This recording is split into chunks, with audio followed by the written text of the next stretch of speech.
Hello students.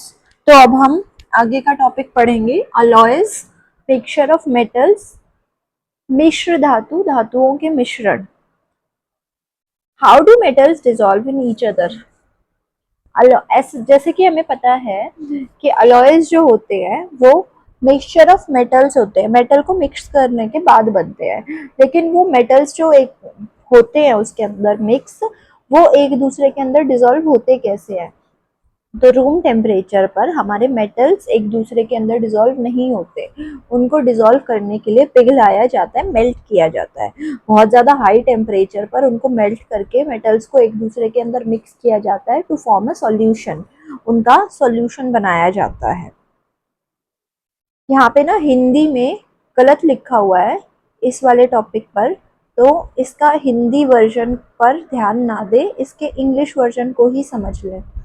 यहाँ पर थोड़ी स्पेलिंग मिस्टेक और एआई से ये वो बनते हैं, नोट्स बनते हैं, तो थोड़ा सा गलत हो जाता है कई जगह पर। तो अभी सिर्फ सुनकर काम चला लें इसमें, हिंदी वाले टॉपिक में। अब एक सेकेंड।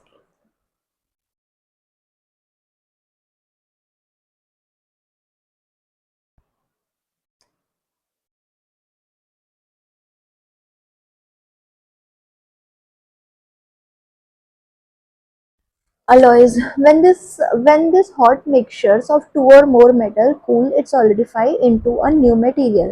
जब ये hot mixture जो हमने बनाया है अलग अलग metals को गर्म करके पिघला कर, जब ये ठंडा होता है तो इससे एक नया material बनता है. This new material appears to be a single metal. It is actually a mixture. और जो ये नया material होता है ये हमें single metal जैसा दिखाई देता है, जैसे ये single metal हो, लेकिन ये एक mixture होता है। अलॉय होमोजीनियस मिक्सचर होता है दो या दो से ज्यादा मेटल्स का, और a metal and a non metal. Alloy metal और नॉन मेटल का, या फिर दो और दो से ज्यादा मेटल्स का होमोजीनियस मिक्सचर होता है। एक सेकेंड।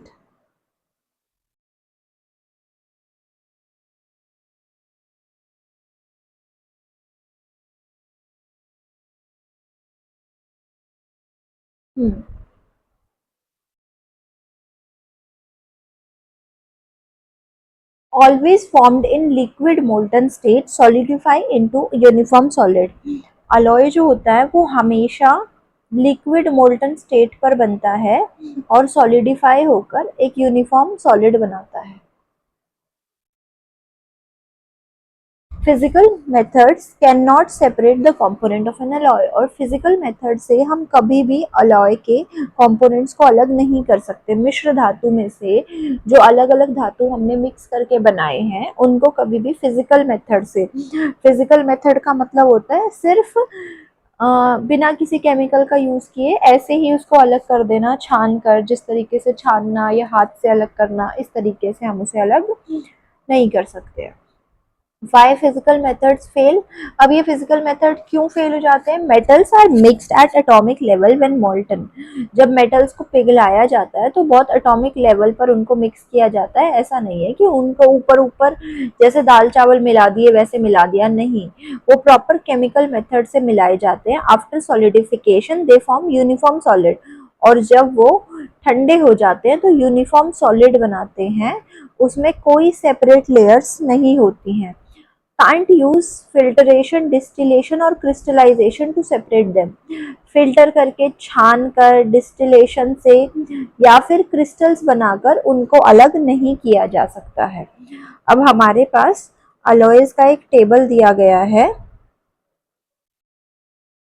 जिसमें देखो ब्रास, ब्रास का क्या कॉम्पोजिशन है।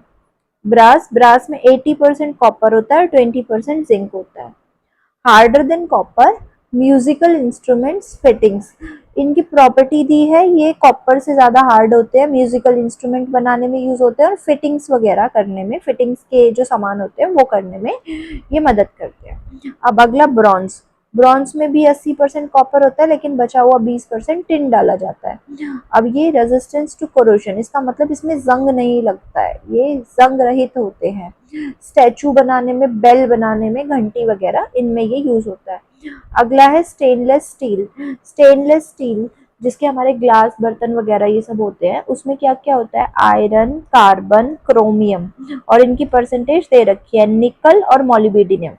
ये मेटल्स डालकर गर्म करके मेल्ट करके इनसे हमारा स्टेनलेस स्टील बनता है। ये बहुत स्ट्रॉन्ग होता है, रस्ट रेजिस्टेंस, इसमें जंग नहीं लगता, किचन के बर्तन बनते हैं, और सर्जिकल टूल्स, जो सर्जरी में टूल्स यूज करते हैं वो इससे बनते हैं। ऑपरेशन वगैरह में जो टूल्स यूज किए जाते हैं वो बनाए जाते हैं इससे।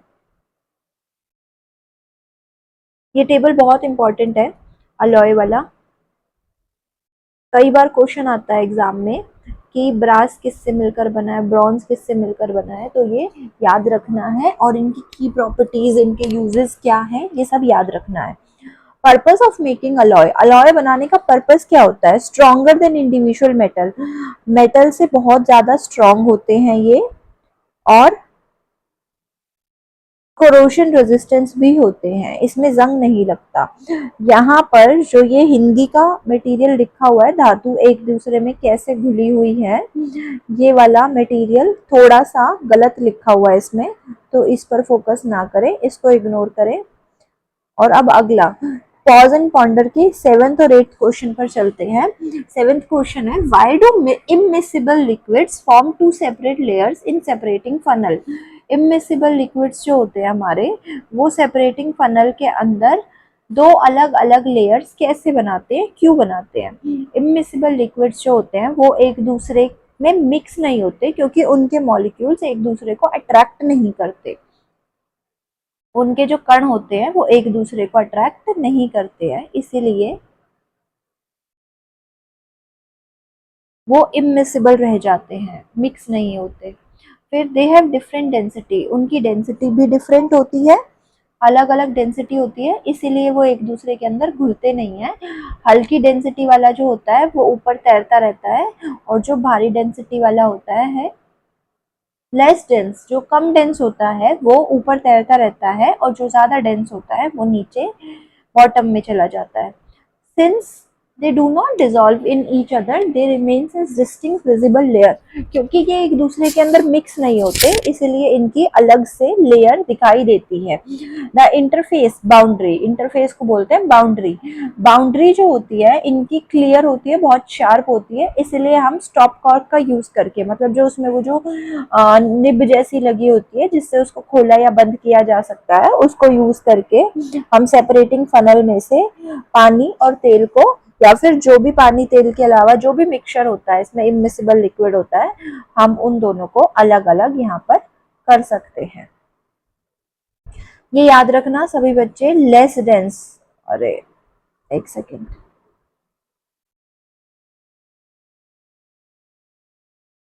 ये वाला टॉपिक, लेस डेंस जो होते हैं वो फ्लोट करते हैं, तैरते हैं, और जो ज्यादा डेंस होते हैं वो नीचे रह जाते हैं, वो फ्लोट नहीं करते। जैसे ऑयल जो है, तेल जो है वो लेस डेंस होता है, कम डेंस होता है, इसलिए वो ऊपर तैरता है, और पानी जो है वो ज्यादा डेंस होता है, इसलिए वो नीचे चला जाता है। यहाँ पर हिंदी में बिल्कुल सही लिखा हुआ है, तो इसको आप हिंदी में भी पढ़ सकते हो। Is sublimation different from evaporation, sublimation evaporation से क्या अलग होता है, और हिंदी वाले बच्चे हिंदी का ही आंसर नोट करेंगे, वो इंग्लिश भी साथ में लिख सकते हैं अगर उन्हें कुछ समझने में दिक्कत हो रही हो तो, लेकिन बाकी अगर आप आंसर नोट करना चाहें तो हिंदी मीडियम वाले बच्चे हिंदी मीडियम का ही आंसर करें। Is sublimation different from evaporation, justify, sublimation जो है वो इवेपोरेशन से अलग होती है, तो हाँ हमने पढ़ा है। सब्लिमेशन में क्या होता है बेटा, सब्लिमेशन में डायरेक्ट सॉलिड से पेपर में जाते हैं हम, यहाँ पे ये टेबल में पूरा एक्सप्लेन किया हुआ है, इसको ध्यान से देखो।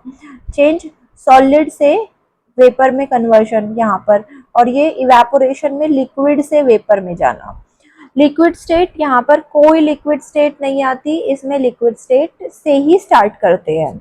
टेम्परेचर मेल्टिंग पॉइंट से कम होता है, यहाँ पर बॉइलिंग पॉइंट पर या बॉइलिंग पॉइंट से कम पर चेंज होता है। एग्जाम्पल कैम्फर, कपूर की गोलियां, नैफ्थलीन, ड्राई आइस जो कार्बन डाइऑक्साइड होती है वो। यहाँ वाटर, एल्कोहल, पेट्रोल ये सारे इसके एग्जाम्पल है। रिवर्स प्रोसेस, इसकी रिवर्स प्रोसेस को डिपोजिशन भी बोला जाता है। वेपर से डायरेक्ट सॉलिड बन जाना, इसकी रिवर्स प्रोसेस को कंडेंसेशन बोलते हैं। वेपर से लिक्विड बनना। की डिफरेंस, इनके बीच में डिफरेंस क्या है?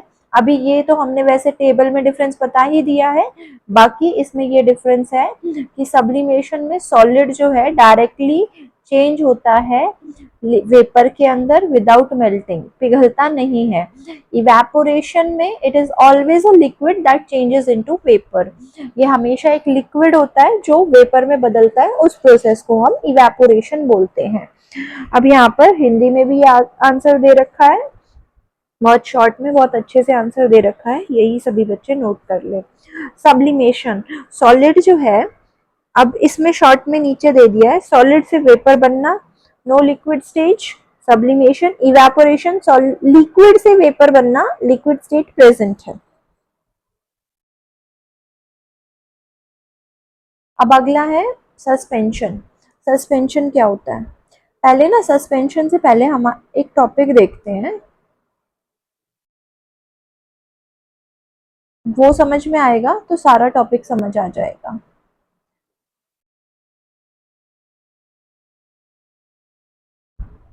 कोलॉइड, सस्पेंशन, सॉल्यूशन, ये ना हमारे ये डिफरेंस है हमारा।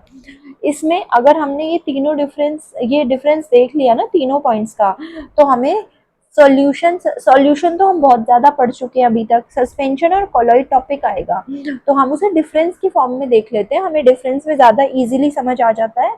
और जब हम डिफरेंस में समझ जाएंगे तो उसके बाद फिर से रिवाइज करते हुए सस्पेंशन और उसकी प्रॉपर्टीज, कोलॉइड्स और उसकी प्रॉपर्टीज हम पढ़ लेंगे।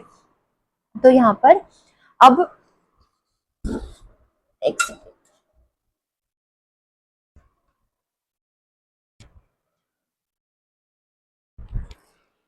डिफरेंस बिटवीन या comparison between solution, suspension and colloids, इनके बीच में ना बेटा ज्यादातर सिर्फ प्रॉपर्टीज का डिफरेंस होता है। अगर मैं कहूँ तुम्हें आईज और नोज के बीच क्या डिफरेंस है, तो तुम आईज और नोज का काम ही बताओगे कि आंखों का काम है देखना, नाक का काम है चीजों को स्मेल करना, तो वही डिफरेंस आएगा, स्ट्रक्चर डिफरेंस आ जाएगा। वैसे ही इसमें सॉल्यूशन, सस्पेंशन और कोलॉइड में भी इसी तरीके से इनकी प्रॉपर्टीज के बेस पे डिफरेंस आते हैं। सबसे पहला आता है नेचर,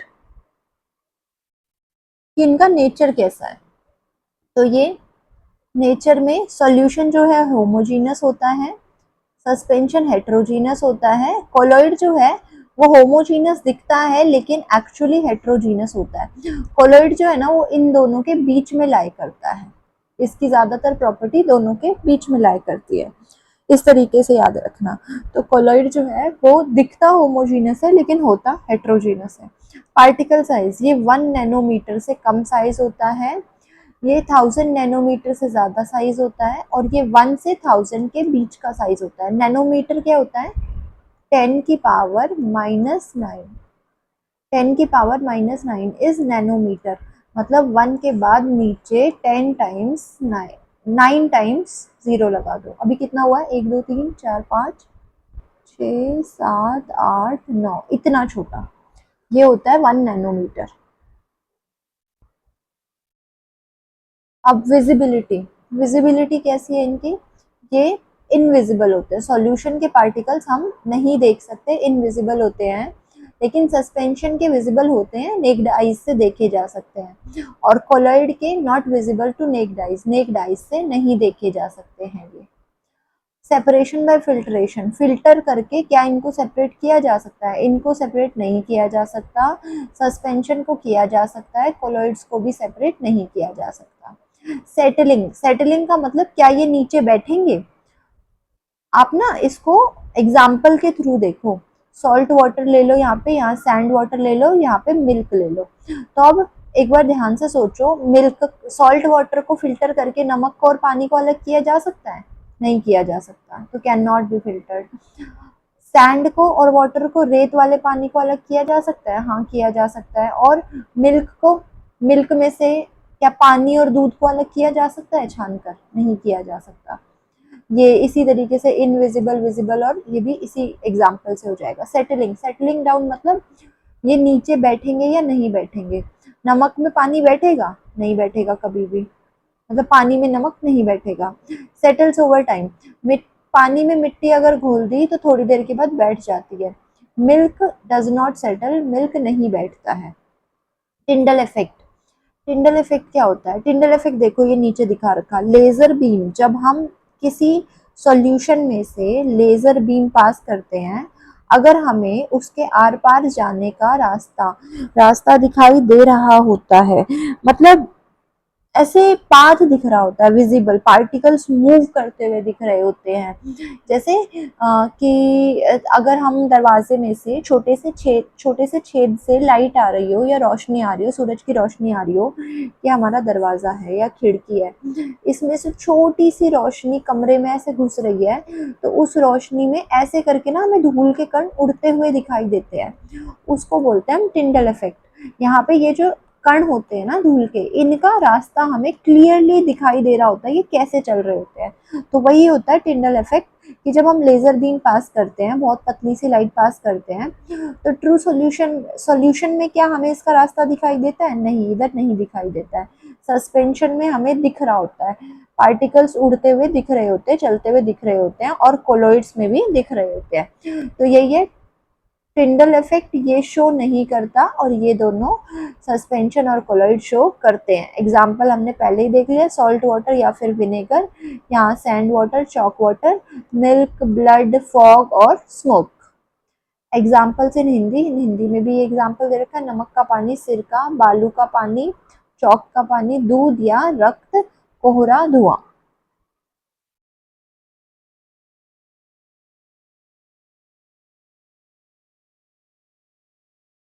ये यहाँ पर हमें टिंडल इफेक्ट का डायग्राम दे रखा है। टिंडल इफेक्ट सॉल्यूशंस ट्रांसपेरेंट,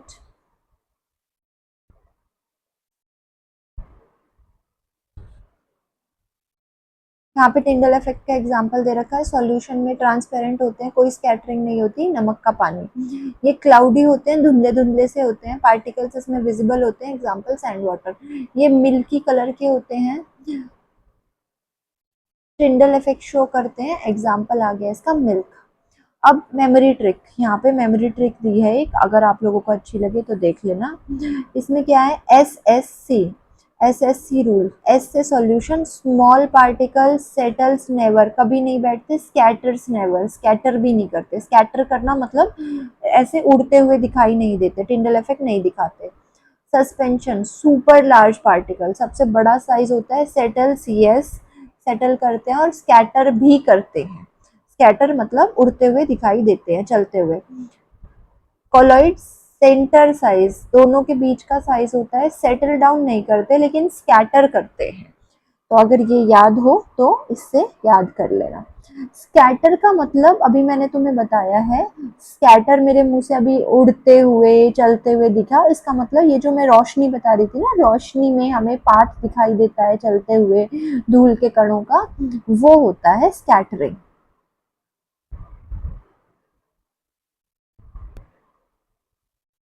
अब हमने ये डिफरेंस देख लिया, अब हम इसमें जहाँ पीछे थे वहीं पर देखेंगे।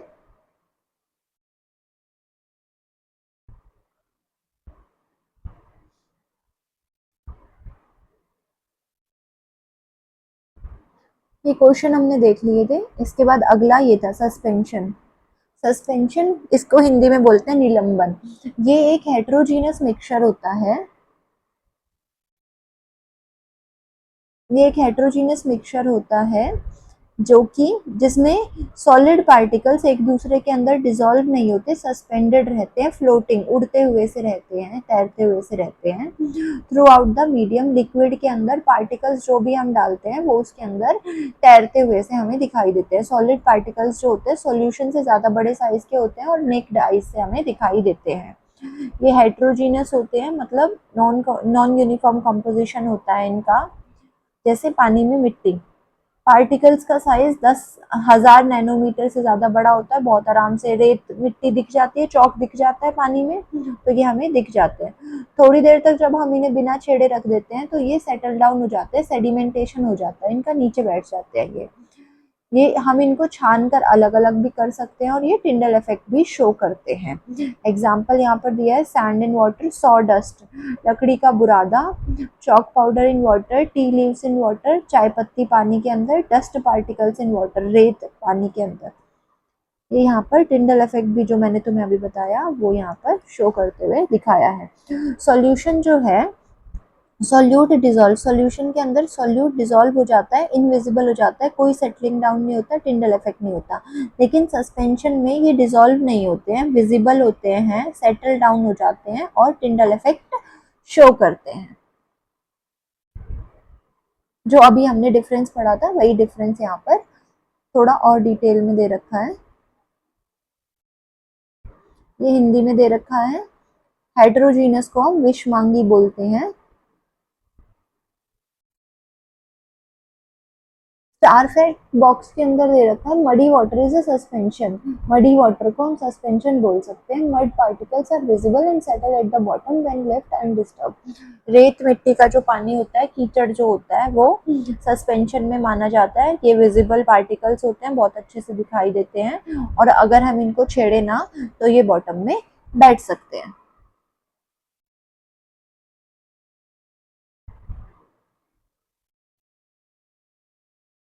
मडी वाटर में से मड को पानी से कैसे अलग करें, कीचड़ वाले पानी में से मिट्टी को कैसे अलग करें। मड पार्टिकल्स जो हैं वो देखो ज़्यादा बड़ी प्रॉब्लम नहीं है, ये बहुत आराम से अलग हो जाएंगे। हैवियर होते हैं मड पार्टिकल। सबसे पहले तो सेटल डाउन, सेडिमेंटेशन हो जाएगा, नीचे ज़मीन पे बैठ जाएंगे, ज़मीन पे नहीं मतलब पानी के नीचे, जो भी जिस भी बर्तन के अंदर ये होंगे उसके नीचे बैठ जाएंगे। अब जो पानी जो है ऊपर जो होगा वो क्लाउडी दिखाई देगा, उसमें छोटे छोटे पार्टिकल्स घूमते हुए दिखाई देंगे, लेकिन उनको अगर हम कॉटन के क्लॉथ से या फिल्टर पेपर से छान लें तो बहुत सारे धूल के कण, मिट्टी के कण अलग हो जाएंगे। लेकिन पानी फिर भी थोड़ा थोड़ा सा पीला पीला सा दिखाई देगा, क्लाउडी दिखाई देगा। उसके लिए हम सिंपल फिल्टरेशन से उसको अलग नहीं कर सकते हैं, फिर हमें इवेपोरेशन वगैरह ये सब करना पड़ेगा। इसके लिए हमें इवेपोरेशन कर सकते हैं, सेंट्रीफ्यूगेशन, कोएगुलेशन, बहुत सारी टेक्निक्स होती हैं, फिर हम उनका यूज़ करेंगे।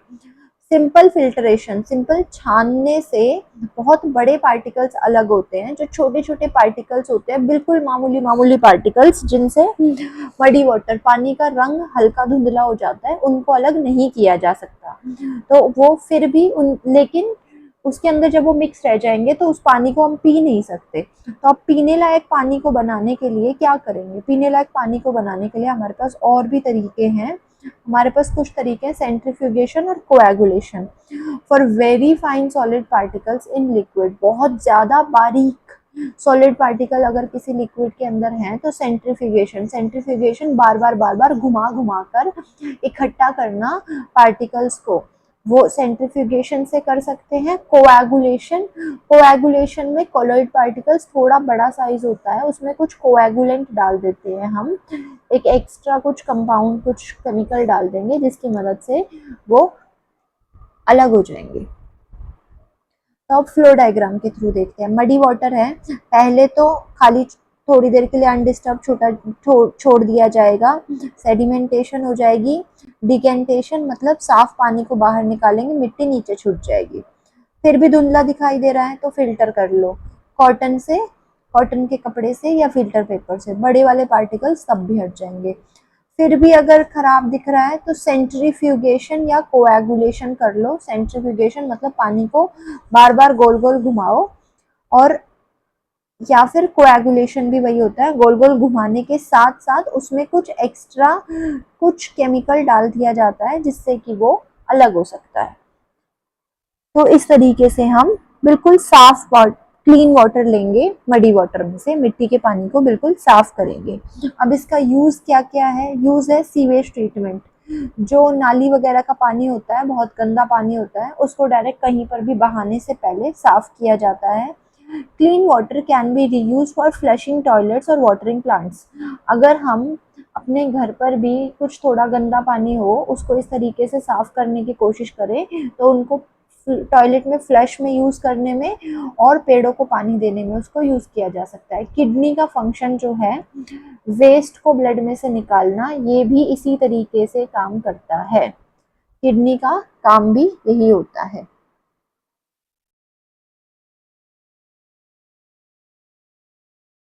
अब यही सारी चीज़ हमारी नीचे हिंदी में लिखी हुई है, कीचड़ वाले पानी को कैसे अलग करेंगे।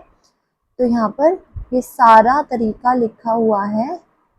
छान सरल छानने की सीमा सिंपली छानने के बाद उसमें सेंट्रीफ्यूगेशन या कोएगुलेशन मेथड यूज करके हम उसे अलग कर सकते हैं। हमारी जो किडनी होती है वो नेचर का फिल्ट्रेशन सिस्टम यूज करती है और लगभग रोज 180 लीटर ब्लड को छानती है। 180 लीटर ब्लड तो हमारे अंदर है भी नहीं, बार बार रिपीट करके जितना ब्लड हमारे अंदर होता है उसमें से बार बार यूरिन को बाहर निकालती है और ब्लड को अंदर छोड़ती है।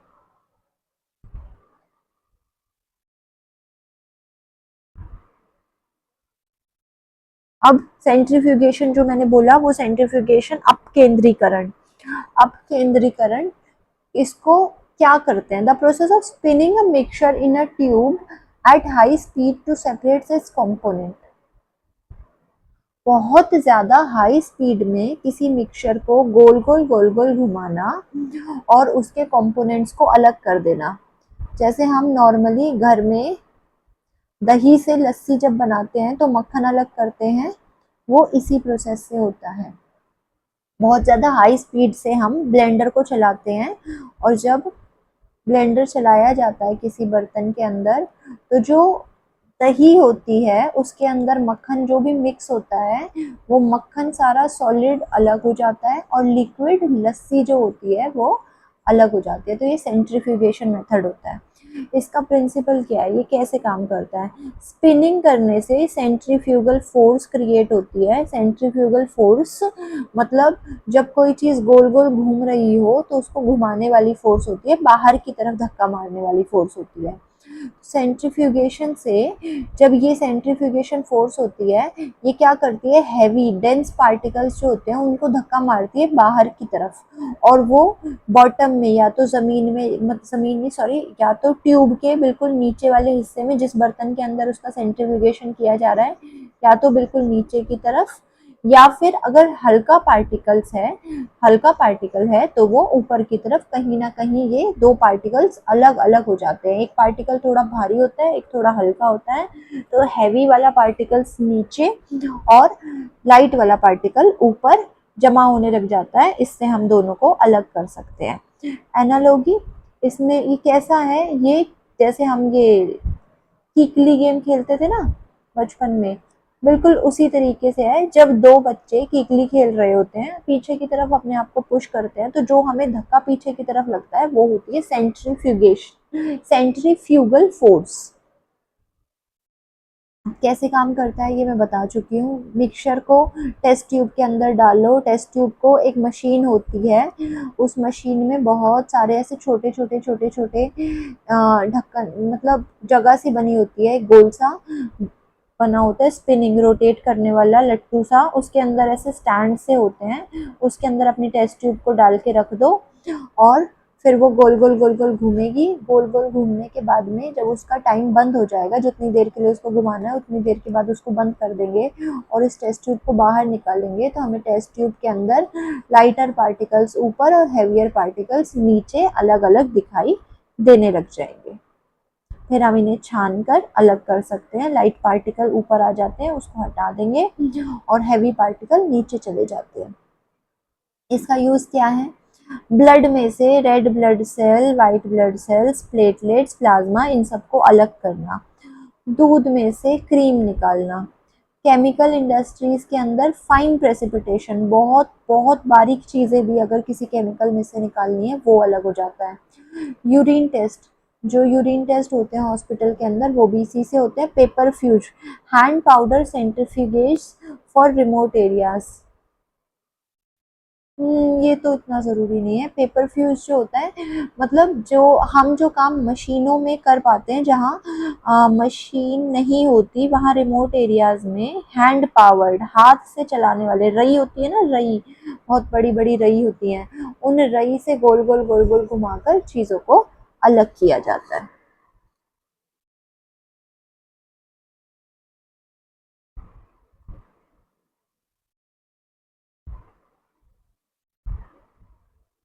ये देखो, ये मशीन दिखा रखी है साइड में बॉक्स पे, इसके अंदर ये जो मशीन दिखा रखी है, इसके अंदर जो ये वाला हिस्सा है, इस हिस्से के अंदर ये ऐसे टेस्ट ट्यूब को रख दिया जाता है। ये पहले इस तरीके से रखी जाती है, फिर जब ये इस मशीन में घूम के निकलती है तो ये इस तरीके से सारे के सारे मिक्सचर को दो अलग अलग लाइट और हैवी में बांट देती है। अब अपकेंद्रीकरण, यही सारा जो ऊपर बताया है, ये यहाँ हिंदी में लिखा हुआ है, इसको अपकेंद्रीकरण बोलते हैं, सेंट्रीफ्यूगेशन को। इसका सिद्धांत दिया हुआ है और साथ साथ क्या इसके उपयोग होते हैं वो दिए गए हैं। नीचे ब्रिजिंग साइंस बॉक्स, इसमें क्या लिखा है? Paper fuse. पेपर फ्यूज क्या होता है? बहुत सस्ते गत्ते और धागे से बना हुआ हाथ से चलाए जाने वाला उपकरण, बिना बिजली के दूर दराज में रक्त की जांच करता है। पेपर फ्यूज नाम का कोई इंस्ट्रूमेंट होता है जो गत्ते से और धागे से मिलकर बना होता है, जो ब्लड को बहुत हाई स्पीड पर घुमाता है, जिससे मलेरिया और अनीमिया जैसे टेस्ट बिना बिजली के किए जा सकते हैं।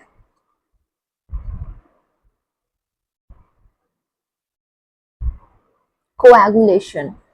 कोएगुलेशन क्या होता है? स्कंदन बोलते हैं इसको हिंदी में। कोएगुलेशन की प्रोसेस में हम घुमाने के साथ साथ, जब हम सेंट्रीफ्यूगेशन में चीजों को बहुत तेज स्पीड में घुमा रहे हैं ना, तो उसमें हम एक कोएगुलेंट डाल देते हैं। कोएगुलेंट जो होता है वो ऐसा सा कोई सब्सटेंस होता है, ऐसी सी कोई चीज होती है जो जोड़ती है किसी दूसरी चीज को। देखो जैसे ये यहाँ पर ये दे रखा है, एक सेकेंड, यहाँ पर देखो, हमारे पास मडी वाटर था, मिट्टी का पानी था, इसमें हमने फिटकरी का पाउडर डाल दिया। ये फिटकरी का पाउडर कोएगुलेंट की तरह काम करेगा।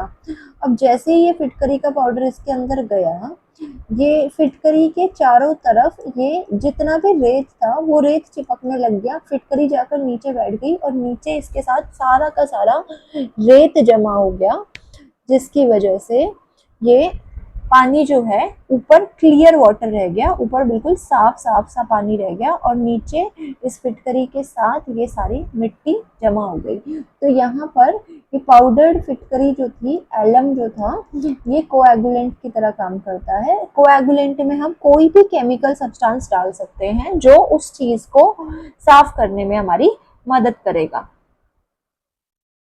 जैसे एग्जाम्पल में एलम फिटकरी दी है हमें, ये कॉमनली वाटर को साफ करने में ये यूज करी जाती है। गंदे मिट्टी के पानी में जब ये डालते हैं तो ये इसके साथ ग्रेविटी के साथ ये नीचे जाके बैठ जाता है, ग्रेविटी की वजह से, गुरुत्वाकर्षण बल की वजह से, और इसके साथ साथ सारे पार्टिकल्स इसके चारों तरफ बैठने लग जाते हैं और ऊपर हमें बिल्कुल साफ क्लियर पानी मिल जाता है।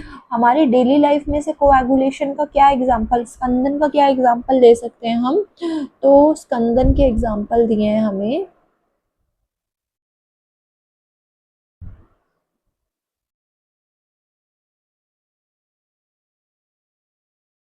यहाँ पे पनीर, चीज बनाना फ्रॉम मिल्क, मिल्क में से जब हम नींबू डालते हैं दूध के अंदर तो दूध फट जाता है और सारा का सारा पनीर जो है वो सॉलिड होकर उस पानी के अंदर तैरने लग जाता है। जो दूध था पहले, अब वो पानी सा रह जाता है और सारा पनीर इकट्ठा होकर तैरने लग जाता है इसके अंदर। तो ये कोएगुलेशन हो रहा होता है।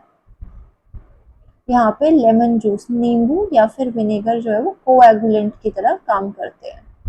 एलम, एलम का हमने देख लिया। फिटकरी, ब्लड क्लोटिंग इन वाउंड्स, जब हमें चोट लग जाती है तो चोट लगते ही हमारा थोड़ा सा खून जो है वो कोएगुलेंट की तरह काम करता है और बहुत इजीली एक छोटा सा खून का थक्का बनता है, पहले खून जमा होता है और उसके बाद उसके चारों तरफ सारा वो खून जमा होकर तुरंत जहाँ चोट लगी होती है वहां पर ब्लॉकेज कर देते हैं और खून बाहर नहीं निकलता है। तो ब्लड भी हमारा कोएगुलेंट की तरह काम करता है।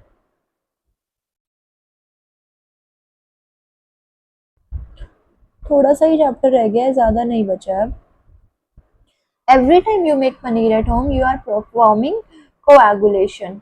जब भी हम पनीर बनाते हैं घर पे तो हम कोएगुलेशन की प्रोसेस कर रहे होते हैं, जो कि मिल्क के प्रोटीन्स को अलग कर देता है, नींबू का रस।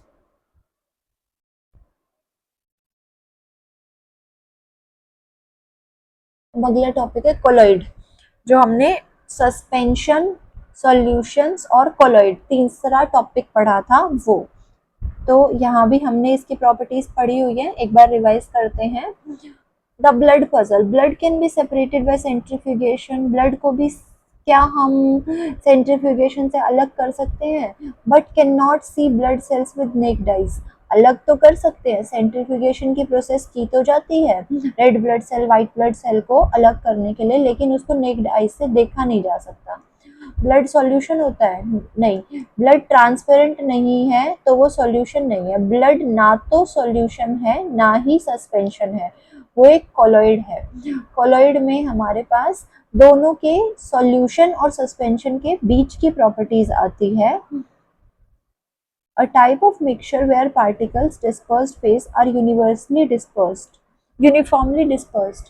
इसमें जो भी पार्टिकल मिक्सचर के अंदर जो भी चीजें एडेड होती हैं वो यूनिफॉर्मली बटी होती हैं। जैसे दिखने में बताया था, दिखने में होमोजीनस होता है लेकिन एक्चुअली हेट्रोजीनस होता है। तो यूनिफॉर्म डिस्ट्रीब्यूशन होता है। पार्टिकल का साइज 1 नैनोमीटर से 1000 नैनोमीटर तक होता है। ये पार्टिकल थोड़ी देर में नीचे नहीं बैठते हैं, ये नेक्ड आइज से भी नहीं दिखते हैं, इनको फिल्टर करके अलग भी नहीं कर सकते, और ये टिंडल इफेक्ट शो करते हैं, लाइट स्कैटर करते हैं, इनमें से लाइट का रास्ता दिखाई देता है। पार्टिकल साइज का कंपैरिजन अभी तुम्हें बताया, सस्पेंशन सबसे बड़ा होता है, कोलॉइड मीडियम साइज का होता है और सबसे छोटा होता है solution. Example milk, blood, fog धुंध, ice cream, tomato sauce, smoke, starch in water, jelly, butter, whipped cream, ये सब कुछ कोलॉइड्स होते हैं। डिस्पर्स्ड फेज और डिस्पर्सल मीडियम, ये क्या चीज होता है? देखो अभी तक हम सॉल्यूट, सॉल्वेंट ये सब पढ़ रहे थे कि हमारे पास सॉल्यूट है, सॉल्वेंट है। अब हम अब हम बड़ी क्लास में आ गए हैं तो हम ना सॉल्यूट और सॉल्वेंट छोड़कर डिस्पर्स्ड फेज और डिस्पर्सल मीडियम पढ़ते हैं। ये डिस्पर्स्ड फेज और डिस्पर्सल मीडियम क्या होता है? जैसे सॉल्यूट होता है बेटा, वैसे ही सॉल्यूट लाइक कंपोनेंट, मतलब जो चीज मिक्स होएगी ना, सिंपल सी बात है। देखो कहाँ गया इसका पेन? हाँ, सॉल्यूट जो होता है, सॉल्यूट को हम डिस्पर्स्ड फेज भी बोल सकते हैं, और जो सॉल्वेंट होता है उसको हम डिस्पर्सल मीडियम भी बोल सकते हैं। और कुछ इसमें डिफरेंस नहीं होता है, ये बिल्कुल इसी तरीके से 9th क्लास में हमें इतना ही पढ़ना है फिलहाल कि ये हम इनके दूसरे नाम समझ लेते हैं। Dispersed phase, solute like component, बहुत छोटे पार्टिकल्स होते हैं, कम मात्रा में पाया जाता है, और डिस्पर्स्ड फेज बोला जाता है। डिस्पर्सल मीडियम, मीडियम मतलब सॉल्वेंट, सॉल्वेंट जिसके अंदर हम कोई चीज घोल रहे हैं, तो ये सॉल्वेंट जैसे पार्टिकल्स होते हैं। जैसे एग्जांपल दिया है मिल्क, मिल्क में फैट, पानी के अंदर फैट होता है, जो घी होता है, वो जब दूध बनता है उसको हम दूध बोलते हैं। जब हम दूध को फाड़ते हैं तो जितना भी फैट होता है उसके अंदर, वो सारा फैट ही अलग पनीर निकलता है।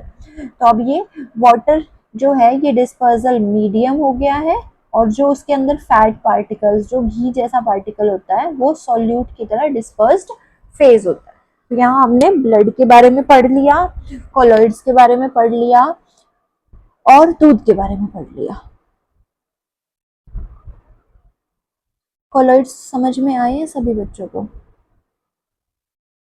यहाँ पे कोलॉइड्स के बारे में हिंदी में लिखा हुआ है, और स्टार फैक्ट बॉक्स में क्या है? Colloids are special, colloids special होते हैं। इनके पार्टिकल साइज छोटे तो होते हैं, लेकिन अच्छी तरह से, they are too small to see, दिख नहीं सकते, इतने छोटे होते हैं, too large to truly dissolve, इतने इतने भी छोटे नहीं होते कि पूरी तरह घुल जाएं, पूरी तरह डिजोल्व नहीं होते हैं। दे नेवर सेटल, लेकिन इतने भी बड़े नहीं होते कि सेटल हों। The perfect middle ground mixture, मतलब दोनों के बीच की प्रॉपर्टीज ये रखता है, सॉल्यूशन और सस्पेंशन के बीच की प्रॉपर्टीज ये रखता है। ये डिफरेंस हम देख चुके हैं, ये वाला पेज हमारा हो चुका है। टिंडल इफेक्ट भी हम वैसे कर चुके हैं। कौन कौन सा बीकर ए जो है वो सॉल्ट वाटर जो था वो टिंडल इफेक्ट नहीं शो कर रहा था, चौक का पानी शो करेगा, और कोलॉइड्स भी टिंडल इफेक्ट शो करते हैं। तो यहाँ पे टिंडल इफेक्ट की डेफिनेशन दे रखी है। टिंडल इफेक्ट की डेफिनेशन कहाँ चला गया?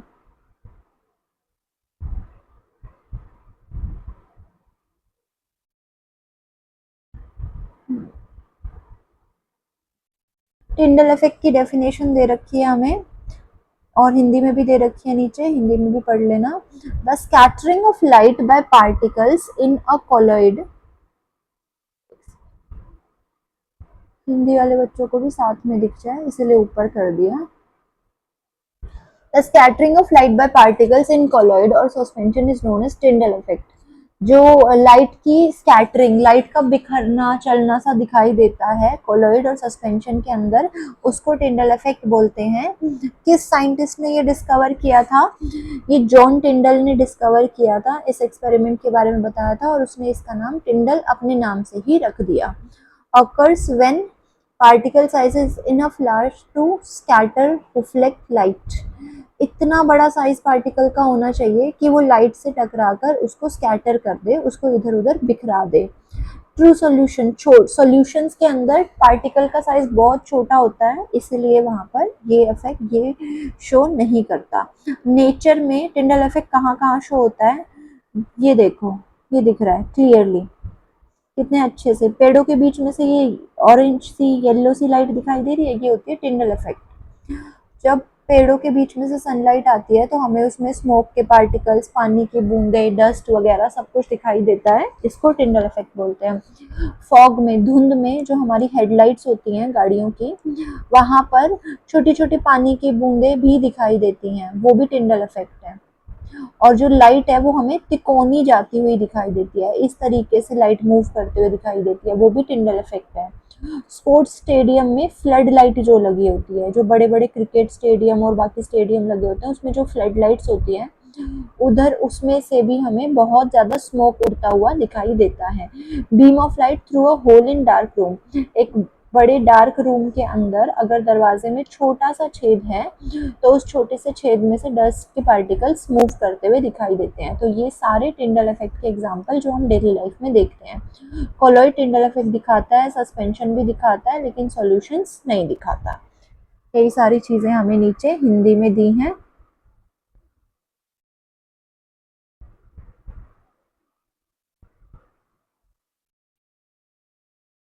स्टार फैक्ट में क्या दिया है? Tyndall effect is how we can identify whether a mixture is solution, suspension और colloid, just shine a light through it. Tyndall effect से हम बहुत इजीली ये देख सकते हैं, ये पहचान कर सकते हैं कि जो हमें मिक्सचर दिया है वो सॉल्यूशन है, सस्पेंशन है या कोलॉइड है।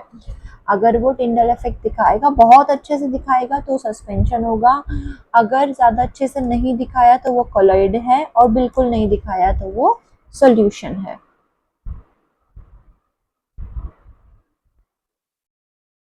डिस्पर्स्ड फेज, डिस्पर्सल मीडियम हमने पढ़ लिया है। अब अगला हमारा टॉपिक आता है इमल्शंस।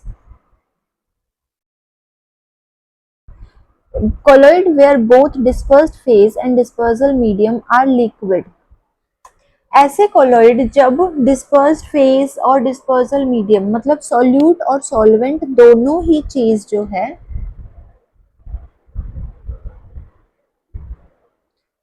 दोनों ही चीज अगर हमारी लिक्विड होती है, लिक्विड के अंदर ही लिक्विड मिक्स करा जा रहा है और कोलॉइड बना रहा है, वो याद रखना सॉल्यूशन नहीं बन रहा बेटा, कोलॉइड्स बन रहे हैं, तो ये हमारा इमल्शन कहलाता है। एग्जाम्पल देखो, colloids where both Dispersed phase and dispersal medium are liquid. Form when two immiscible liquids are mixed, one dispersed in another. जब दो immiscible liquids को mix किया जाता है तो उसको emulsions बोला जाता है, और इनको स्टेबल करने के लिए इमल्सिफाइंग एजेंट भी डाले जाते हैं। अब तुम्हें समझ में नहीं आएगा ये क्या हो रहा है। जो पहले हमने एग्जाम्पल पढ़ा था ना, वाटर के अंदर ऑयल है, ऊपर बैठ जा रहा है, वो इमल्शन का ही एग्जाम्पल है। वाटर इन ऑयल और ऑयल इन वाटर, बहुत सारे पानी में थोड़ा सा तेल डाल दो या थोड़े से पानी में बहुत सारा तेल डाल दो, ये दोनों ही इमल्शन बनाएंगे। ऑयल इन वाटर इमल्शन और वाटर इन ऑयल इमल्शन। बहुत सारे पानी में थोड़ा सा तेल डाला है तो वो ऑयल इन वाटर होता है। इसमें डिस्पर्स्ड फेज, फेज जो है वो ऑयल है क्योंकि वो थोड़ा है, जो थोड़ा होगा वो फेज होता है, जो ज्यादा होता है वो मीडियम होता है। एग्जाम्पल क्या है, मिल्क। मिल्क में पानी बहुत ज्यादा होता है और घी जैसी चीज थोड़ी सी होती है। वैनिशिंग क्रीम, जो हमारी क्रीम हम सर्दियों में क्रीम वगैरह लगाते हैं वो। तो इनमें वाटर के अंदर थोड़ा सा ऑयल डाला जाता है जब ये बनता है। अब वाटर इन ऑयल, बहुत सारे ऑयल के अंदर थोड़ा सा वाटर डालना, ये होता है WO, water in oil emulsion. इसमें वाटर थोड़ा होता है और मीडियम में ऑयल बहुत ज्यादा होता है। एग्जाम्पल बटर, घी, जो हमारा घी बनता है वो। बॉडी लोशंस, बॉडी लोशंस, इसमें भी ज्यादा ऑयल होता है और बहुत थोड़ा सा पानी डाला जाता है। कोल्ड क्रीम्स और मार्गेनिन, मार्गरीन क्या होता है ये तो मुझे नहीं पता, इसको मैं सर्च करूंगी बेटा। बाकी अगर किसी को मिले तो कमेंट बॉक्स में ज़रूर बताएं मार्गरीन क्या होता है। इमल्सिफाइंग एजेंट, अब ये इमल्सिफाइंग एजेंट क्या है। इमल्सिफाइंग एजेंट होते हैं बेटा जैसे प्रोटीन इन मिल्क, मिल्क के अंदर जो प्रोटीन होता है वो मिल्क को स्टेबल करता है। ऑयल इन वाटर इमल्शन है वो। बटर प्रोटीन, ये भी, ये बटर को स्टेबल करता है। Oil in water in oil emulsion होता है। सोप या detergent, emulsify grease and stain in water, जब पानी के अंदर ग्रीस या स्टेन वगैरह लग जाता है, उसमें थोड़ा सा साबुन डाल दें, डिटर्जेंट डाल दें, तो वो इकट्ठा सा नहीं होने लग जाता है, एक जगह पे कोने कोने में चिपकने लग जाता है किनारे पे, वैसे उस तरीके से। Lecithin in egg yolk stabilize mayonnaise, mayonnaise बनाते वक्त भी लिक्थिन इन एग यॉक जो होता है वो इमल्सिफाइंग एजेंट की तरह काम करता है। How to make an emulsion, emulsion बनता कैसे है। Take a few drop of cooking oil, थोड़ा सा कुकिंग ऑयल लो, पानी लो, few drops of soap solution, थोड़ा सा सोप सोल्यूशन लो, इनको तीनों को अच्छे से मिक्स करो। Oil drops dispersed in water, oil drop जो हैं वो पानी के अंदर अच्छे से घुल सी जाएंगी, दिखाई देने लग जाएंगी अलग से, ये इमल्शन बन जाता है। Medicine as emulsion, medicine emulsion की तरह क्या यूज होती हैं। Some liquid medicine are emulsion, oil dispersed in water, कुछ लिक्विड मेडिसिन जो होती हैं वो इमल्शन होती हैं, पानी के अंदर ऑयल डाला होता है। और कुछ मेडिसिन स्वेलो ही इसीलिए होती है, ग्रीजी चिकनी चिकनी सी फीलिंग आती है क्योंकि वो इमल्शन होती हैं, वो इजीली, हम बहुत कड़वी होती है, हम जीभ पे रखेंगे पानी से अगर वो जीभ पर चिपक जाए, अंदर ना जाए तो बहुत ज़्यादा कड़वी लगेगी, वॉमिटिंग हो सकती है। इसीलिए मेडिसिन का जो आउटर कवरिंग होती है वो थोड़ी चिकनी बनाई जाती है कि जीभ पर रखते ही वो तुरंत स्लाइड कर जाए अंदर की तरफ, थोड़ा सा पानी पीते ही दवाई बहुत आराम से चली जाए, स्वेलो हो जाए। यहाँ मैंने टॉपिक सारे बहुत ज़्यादा डिटेल में निकाल रखे हैं, इसके बारे में थोड़ा थोड़ा पढ़ना है, थोड़ी थोड़ी रीडिंग करनी है और बस समझना है। ये सारा हिंदी में भी दे रखा है, हिंदी में भी इसको जो हिंदी मीडियम के बच्चे हैं वो नोट कर लें। स्टार फैक्ट बॉक्स में, milk is natural oil in water emulsion, fat droplets are dispersed in water, protein act as natural emulsifying agent to keep them stable. Milk जो होता है ऑयल इन वाटर होता है, water के अंदर oil वाला emulsion है वो। और फैट ड्रॉपलेट्स जो जो घी वगैरह की जो बूंदें होती हैं वो अच्छी तरह से डिस्पर्स्ड होती हैं वाटर के अंदर, और प्रोटीन इसमें नेचुरल इमल्सिफायर की तरह एक्ट करता है, इमल्सिफाइंग एजेंट की तरह यहाँ पर काम करता है।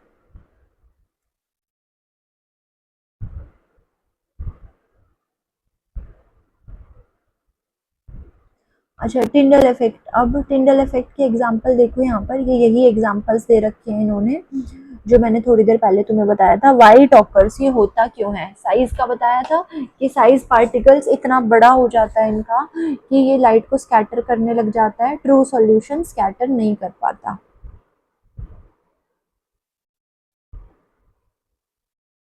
अच्छा, यहाँ पे कुछ एग्जांपल्स दे रखे हैं। थ्रेड्स ऑफ क्यूरियोसिटी, मतलब क्यूरियोसिटी में इमल्शन के बारे में अगर कोई बच्चा ज़्यादा जानना चाहे तो इसमें टाइप, एग्जाम्पल के साथ टाइप दे रखे हैं, कौन सा वाटर इन ऑयल है और कौन सा ऑयल इन वाटर है। इमल्शन दो टाइप के होते हैं, ऑयल इन वाटर होता है बहुत सारे पानी में थोड़ा सा ऑयल डालो, या थोड़े से ऑयल में बहुत सारा पानी डालो। तो इसके दोनों के एग्जाम्पल जो अभी मैंने थोड़ी देर पहले तुम्हें एग्जाम्पल दिया था, फैट ड्रॉपलेट्स इन वाटर, यहाँ पे ये देखो वाटर के अंदर फैट की ड्रॉपलेट्स, मिल्क होता है। Oil in water base, water base के अंदर ऑयल होगा।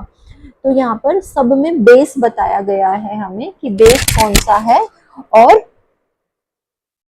एग्जाम्पल दिए गए हैं। इमल्सिफाइंग एजेंट भी बताए गए हैं। प्रोटीन जो है in milk stabilise fat droplets, milk के अंदर प्रोटीन जो है वो फैट को स्टेबलाइज करता है। सोप जो है 1 to oil 1 to water, soap जो है बेटा वो पानी और तेल दोनों का कॉम्बिनेशन बनाकर रखता है। जब तुम 10th क्लास में हो जाओगे ना तो क्लेंजिंग एक्शन ऑफ सोप पढ़ेंगे हम।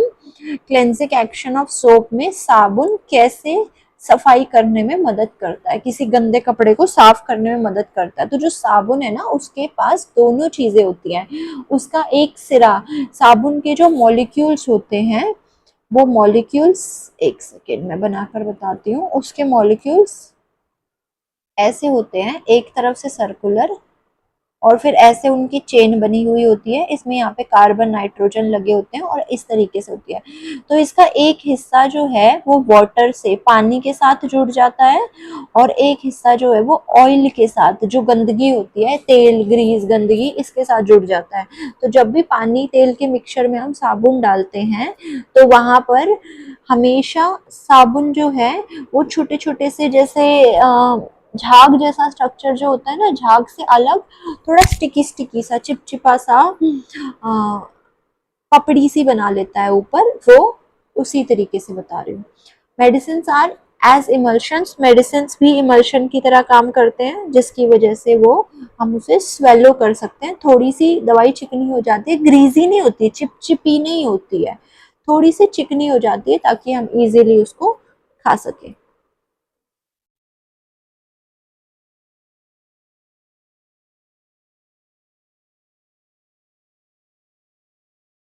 यही सारी चीज हिंदी में दे रखी है, हिंदी में नोट कर लेना। Tyndall effect explain why sky is blue and sunsets are red. Tyndall effect से हमें पता चलता है स्काई ब्लू क्यों होती है और सनसेट के टाइम पर, दिन छिपने के टाइम पर स्काई जो है वो रेड क्यों होती है। Sunlight scattering by atmospheric particle, sunlight की जो स्कैटरिंग होती है वो एटमॉस्फेरिक पार्टिकल के अंदर लाइट स्कैटर कर जाती है, इसकी वजह से दिन के टाइम पर वो ब्लू दिखाई देती है और रात के टाइम पर, मतलब सूरज निकलने के टाइम पर और सूरज छिपने के टाइम पर वो रेड रेड कलर की दिखाई देती है।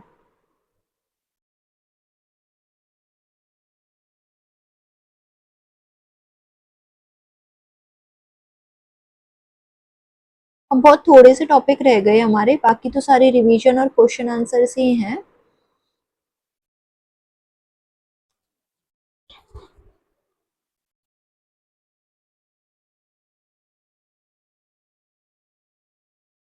पॉज एंड पॉन्डर के कुछ क्वेश्चंस हैं हमारे पास।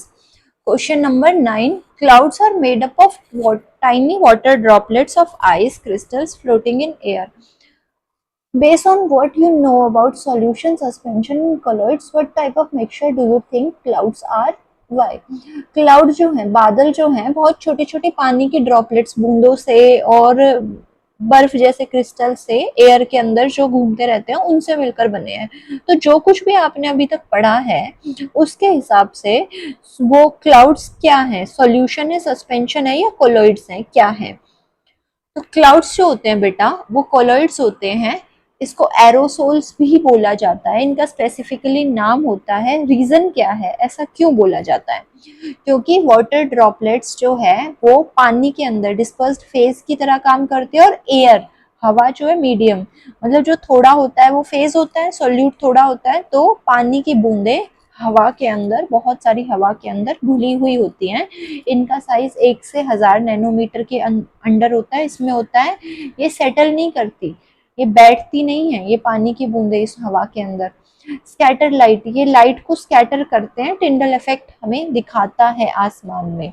Rules out solution no scattering, अगर ये स्कैटरिंग नहीं कर रहा होता तो ये सॉल्यूशन हो सकता था, लेकिन ये स्कैटरिंग कर रहा है तो ये सॉल्यूशन नहीं होता।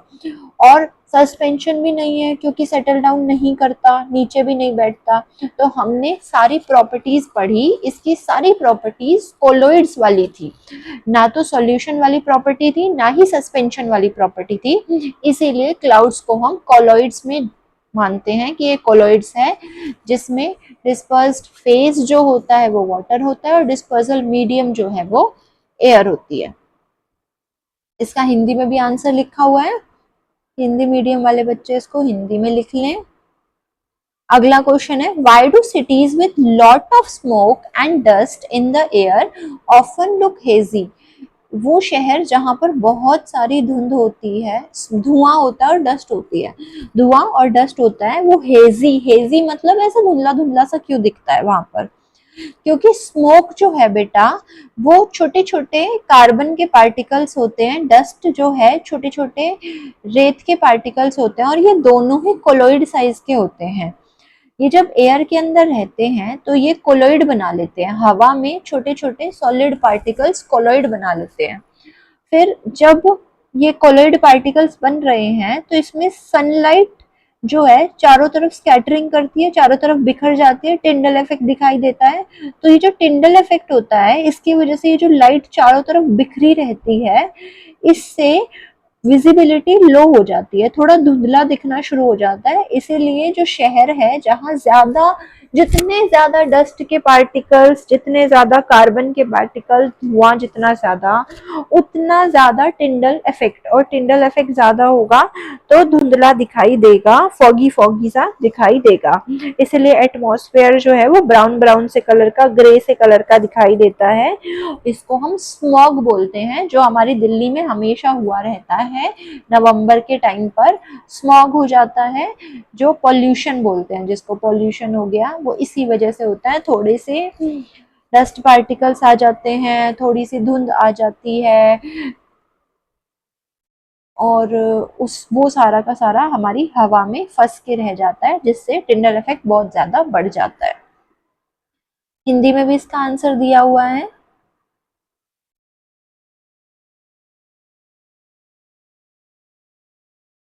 सभी बच्चे इसको नोट कर लें।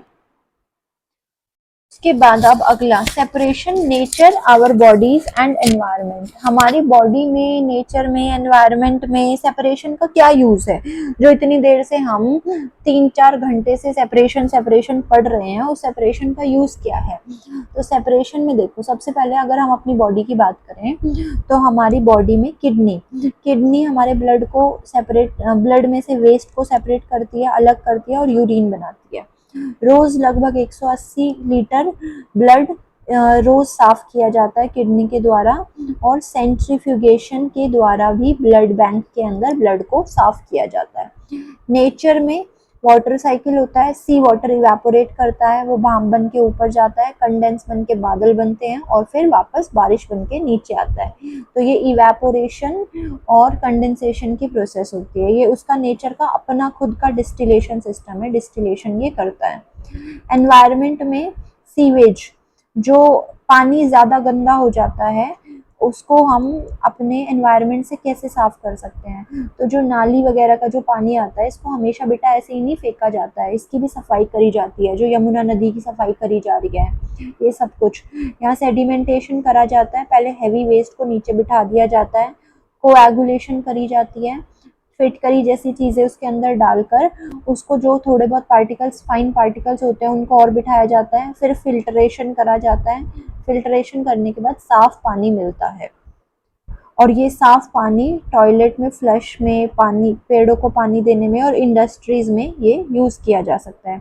वेस्ट मैनेजमेंट में ड्राई सूखा वेस्ट, इन सबको रिसाइकिल करने में हमें सेपरेशन की टेक्निक आनी चाहिए। वेट वेस्ट, गीला वेस्ट जो होता है उसमें कंपोस्टिंग करना, मतलब खाद वगैरह बनाना, इसमें आनी चाहिए।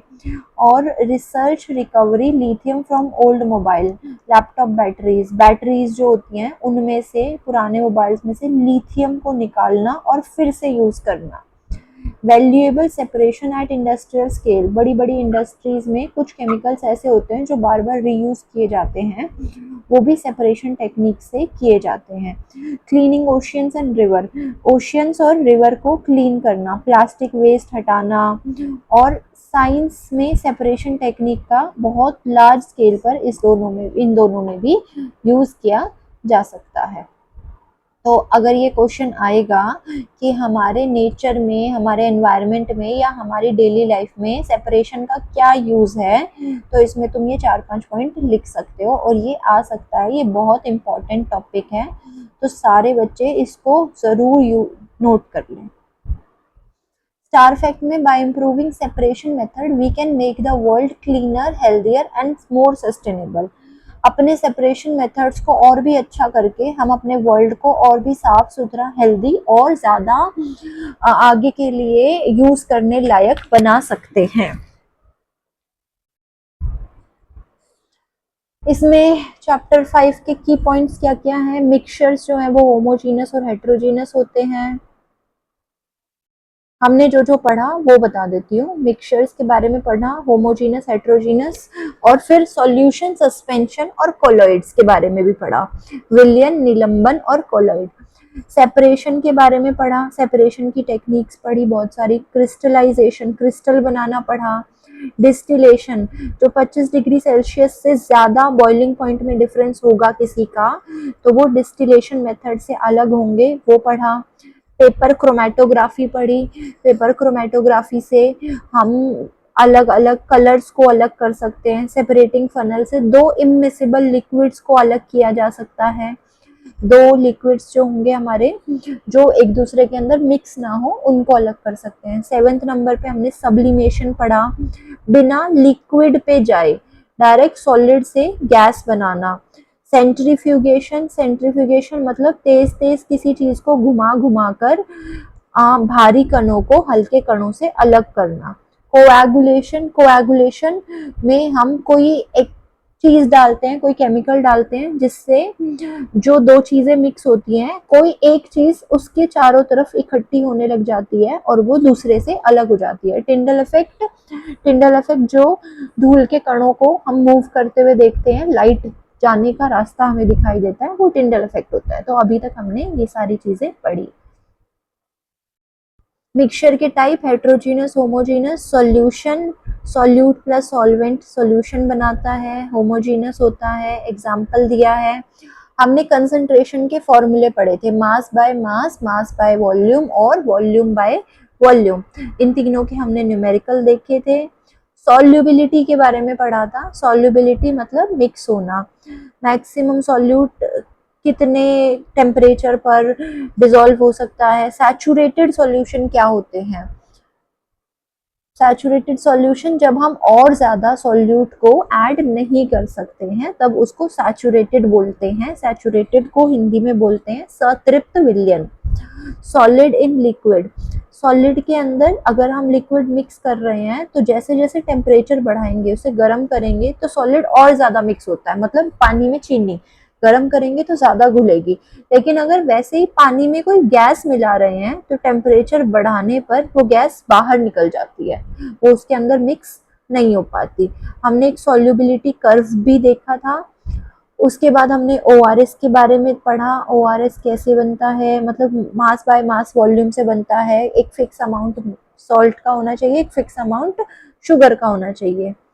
ग्लूकोज की IV ड्रिप होती है जो हमें लगाई जाती है, वो 5% होती है बेटा, 5% मास बाय वॉल्यूम। जब हम बीमार पड़ते हैं और जो हमें ग्लूकोज चढ़ाया जाता है, वो 5% मास बाय वॉल्यूम होता है। वाइट विनेगर जो हम अपने खाने में डालते हैं, वो भी 5% volume by volume acetic acid से बना होता है।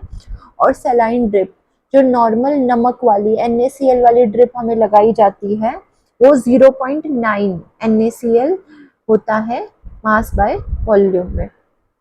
ये सारी चीजें अभी हमने इसमें पढ़ी थी। फिर हमने क्रिस्टलाइजेशन मेथड पढ़ा, based on solubility difference at temperature. किस किस चीज के बेस्ड पर ये काम करता है, किसको अलग करता है, और उसके एग्जांपल। क्रिस्टल्स बनाना, सॉल्युबिलिटी में डिफरेंस जो आता है, पहले गर्म कर दो फिर ठंडा करके क्रिस्टल बना दो। सॉलिड और लिक्विड, सॉलिड एंड लिक्विड का मिक्सचर होता है ये। एग्जांपल कॉपर सल्फेट के क्रिस्टल बनाना, या फिर सी वाटर में से नमक को अलग करना। यहाँ नीचे क्रिस्टलाइजेशन का मेथड भी दिया है।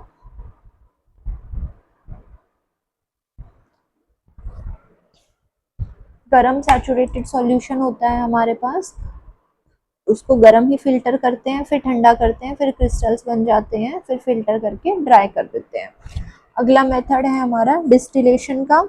डिस्टिलेशन में 25 डिग्री सेल्सियस का डिफरेंस आना चाहिए। दो मिक्सेबल लिक्विड होते हैं जो एक दूसरे के अंदर मिक्स हो, जैसे एसीटोन और वाटर हो गया।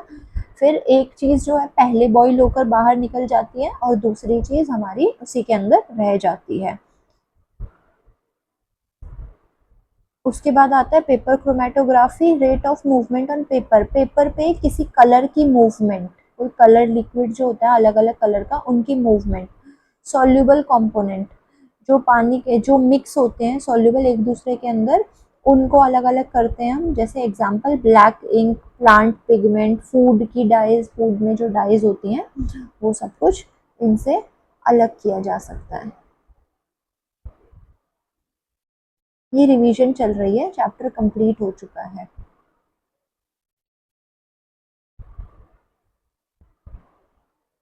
ये हिंदी में भी दिया है यहाँ पर।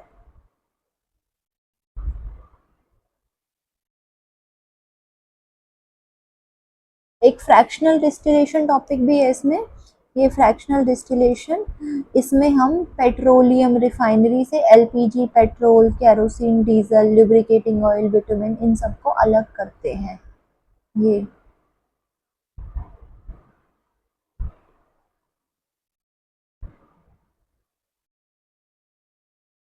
हमने सेपरेटिंग फनल के बारे में पढ़ा। सेपरेटिंग फनल, डेंसिटी का डिफरेंस अगर होता है दो इमिसिबल लिक्विड जिसमें लेयर बन जाती है, जैसे तेल पानी के अंदर, तो सेपरेटिंग फनल से अलग कर देते हैं। सब्लिमेशन, सब्लिमेशन में हम क्या करते हैं,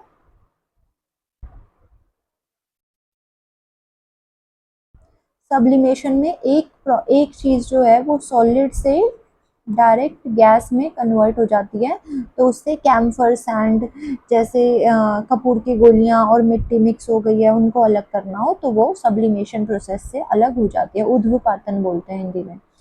सेंट्रीफ्यूगेशन, सेंट्रीफ्यूगेशन प्रोसेस से हम गोल गोल गोल गोल घुमाकर किसी चीज को, जब हल्के और हैवी कंपोनेंट्स को अलग कर लेते हैं। और कोएगुलेंट में हम कोई ऐसा केमिकल, एक्स्ट्रा केमिकल उसके अंदर डालते हैं जो दूसरे पार्टिकल को अपने से चिपकाकर अलग कर लेता है। जैसे पनीर, नींबू डाल दिया तो दूध में से पनीर अलग हो जाता है। सब्लिमेशन कौन कौन कर सकता है, कैम्फर, कपूर की गोलियां, नेफ्थलीन बॉल्स भी बोलते हैं उनको, dry ice, solid carbon dioxide, iodine जो होता है वो भी, और अमोनियम क्लोराइड, ये सारी चीजें जो है वो सबलाइन करती हैं, मतलब डायरेक्ट सॉलिड से गैस में बदल जाती हैं। इनके नाम याद कर लेना बेटा, ये बहुत जरूरी है। अब सॉलिड से वेपर बनने को बोलते हैं सब्लिमेशन, और वेपर से वापस सॉलिड बनने को बोलते हैं डिपोजिशन। सेंट्रीफ्यूगल फोर्स जो होती है वो आउटवर्ड फोर्स होती है, बाहर की तरफ धक्का मारने वाली फोर्स होती है। अलॉयज, अलॉयज क्या होते हैं, यहाँ पे सारे अलॉय के नाम हमने डिस्कस किए थे। ब्रास, ब्रॉन्ज, स्टेनलेस स्टील कैसे बनता है, इनको फिजिकल मेथड से अलग नहीं किया जा सकता, इनको पिघलाकर गर्म करके जब बनाया जाता है। पेपर फ्यूज के बारे में भी पढ़ा था हमने।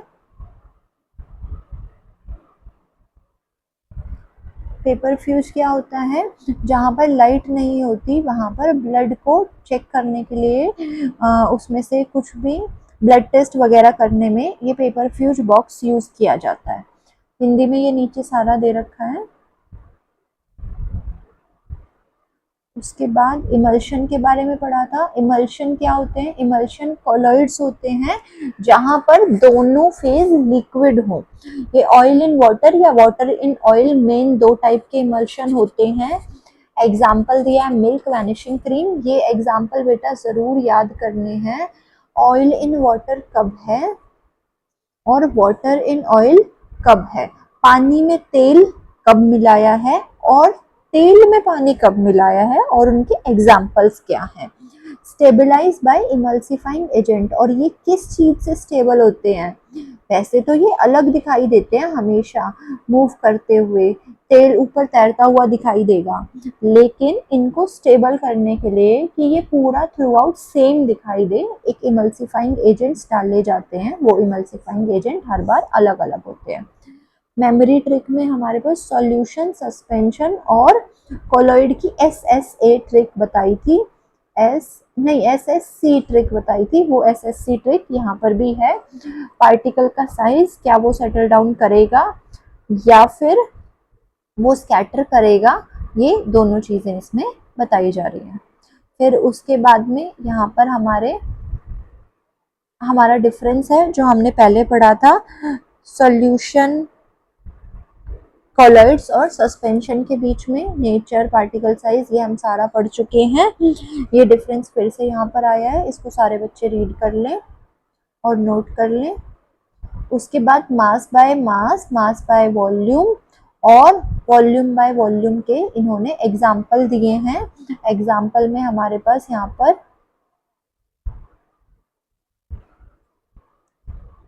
हमेशा याद रखना नीचे सॉल्यूशन होता है। तो यहाँ पर रियल लाइफ में milk powder, food labels, talcum powder, ये मास बाय मास से होता है। 10 ग्राम सॉल्ट 90 ग्राम वाटर में, तो 10 ऊपर ले लिया, 90 और 10, ये 100, 90 और 10 को ऐड करके आया है बेटा, क्योंकि ये सॉल्यूशन आएगा और वाटर जो है वो सॉल्यूशन नहीं है, वो सॉल्वेंट है। सॉल्यूशन तो इन दोनों को जोड़ कर आता है, इसीलिए 10 अपॉन में 100, ये 100 जो है ये 10 + 90 है, इंटू 100, 100 से 100 कट गया तो 10% मास बाय मास आ गया। अब मास बाय वॉल्यूम में जैसे ग्लूकोज IV ड्रिप, ये मास बाय वॉल्यूम बनता है, मतलब हमारे पास ग्लूकोज ग्राम में होता है, उसे 100 ml वाटर में मिक्स कर दिया तो ये 5, ये 100 से 100 कट गया, 5% मास बाय वॉल्यूम आ गया। उसके बाद अगला है वॉल्यूम बाय वॉल्यूम। इसमें क्या है? Volume of solute. एग्जाम्पल दिया है विनेगर। विनेगर बनाने के लिए हमें एसिटिक एसिड को वाटर के अंदर ऐड करना होता है, 5% एसिटिक एसिड। या पेस्टिसाइड स्प्रे जो हम अपने खेतों में और पौधों में पेस्टिसाइड्स स्प्रे करते हैं, वो भी हमें 1% वॉल्यूम बाय वॉल्यूम। क्या मतलब हुआ इसका? 1 ml पेस्टिसाइड 100 ml पानी में मिलाया जाता है, तब ये 100 से 100 कट गया और 1 जो हमारा बचा वो 1% वॉल्यूम बाय वॉल्यूम बचता है।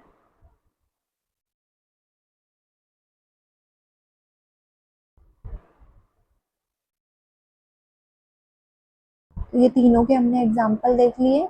मास बाय मास को हम W/W भी लिख सकते हैं। सिलेक्शन गाइड क्या है? ये सिलेक्शन गाइड होता है बेटा,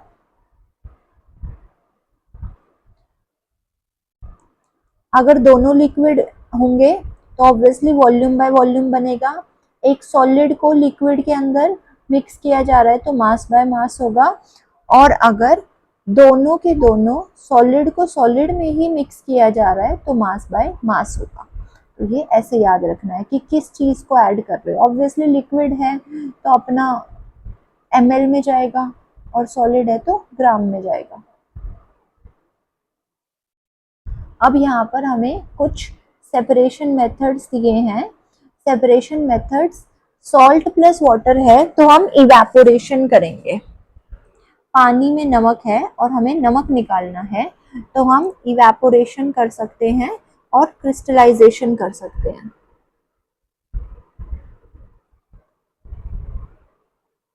ये अगर पानी में नमक है और हमें दोनों अलग अलग करने हैं तो हम डिस्टिलेशन करेंगे, डिस्टिलेशन मेथड से अलग करेंगे।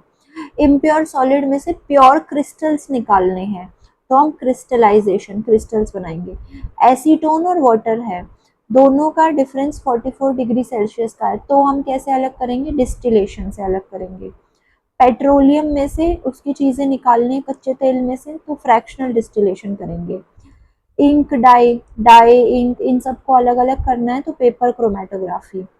प्लांट के अंदर पिगमेंट्स हैं, प्लांट में किसी प्लांट में से अलग अलग रंग के पिगमेंट, कौन कौन सा रंग है प्लांट के अंदर, फूलों के रस में, पत्ती के रस में, तो पेपर क्रोमेटोग्राफी होगा। तेल और पानी को अलग करना है तो सेपरेटिंग फनल का यूज करेंगे। केरोसिन और वाटर को करना है तो भी मिट्टी का तेल होता है जो सेपरेटिंग फनल से करेंगे। कपूर की गोलियां और रेत सब्लिमेशन से अलग होगा। नैफ्थलीन बॉल भी वही वैसी ही होती हैं, डायरेक्ट ऐसे ही मूव उड़ जाती हैं, तो ये भी सब्लिमेशन से होगा। ब्लड के component, red blood cell, white blood cell को अलग करना है तो सेंट्रीफ्यूगेशन से करेंगे। मिल्क में से क्रीम निकालनी है, घी निकालना है तो सेंट्रीफ्यूगेशन से करेंगे। मडी वाटर, मिट्टी का पानी जो है उसको कोएगुलेशन, फिटकरी डालकर कोएगुलेशन से अलग करेंगे और फिर फिल्टर कर लेंगे, छान लेंगे। पनीर फ्रॉम मिल्क, दूध में से पनीर निकालना है, कोएगुलेशन करेंगे। लेमन जूस, विनेगर या फिर नींबू का रस डाल देंगे हम इसमें। प्लाज्मा फ्रॉम ब्लड, ब्लड में से प्लाज्मा अलग करना, तो इसके लिए भी हम सेंट्रीफ्यूगेशन की प्रोसेस करेंगे। फूलों के रस में से अलग अलग रंग निकालने हैं, पेपर क्रोमेटोग्राफी करेंगे। अलॉय वार्निंग, इसमें क्या बोला है, ब्रास, ब्रॉन्ज, स्टेनलेस स्टील, ये अलॉयज होते हैं, ये किसी भी फिजिकल मेथड से अलग नहीं हो सकते, इनको केमिकली ही अलग किया जा सकता है। रूल बॉक्स, रूल बॉक्स में ये बताया है 25 डिग्री से ज़्यादा अगर डिफरेंस होगा बॉइलिंग पॉइंट में तो डिस्टिलेशन होगी, 25 डिग्री से कम होगा तो फ्रैक्शनल डिस्टिलेशन से अलग कर सकते हैं, नॉर्मल डिस्टिलेशन से अलग नहीं किया जा सकता।